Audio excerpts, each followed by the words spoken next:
तुम्ही एक नेता सोडला की दुसरा, एखाद्याने तुम्हाला जात दाखवली तुम्ही निघले चिंग चिंग चिंग चिंग त्याच्या पाठीमागं, एखाद्याने तुम्हाला धर्म दाखवला की तुम्ही निघले बघाट त्याच्या पाठीमागं. परंतु ह्या लोकांमुळं तुम्हाला जे झेडपीच्या शाळांमध्ये शिक्षण भेटायचं ना, साधं शिक्षण तुमच्या मुलांना, तिथं आता एका मुलाला 50,000 रुपये सध्या खर्च करायला लागले.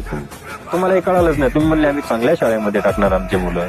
अरे बाबा, चांगल्या शाळेमध्ये शिकून IAS IPS साठी 15-15 लाख पोरं तिथं अभ्यास करत बसतात आणि त्यांच्यासाठी जागा किती निघतात तुम्हाला माहिती का?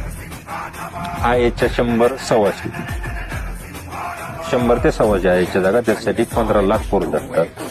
MPSCत गेला तिथं तीच कंडिशन. तुम्ही कुठल्या राज्याच्या स्टेट PCS मध्ये गेलात तिथं तीच कंडिशन. कुठल्याही नोकरीसाठी गेलात तिथं तीच कंडिशन.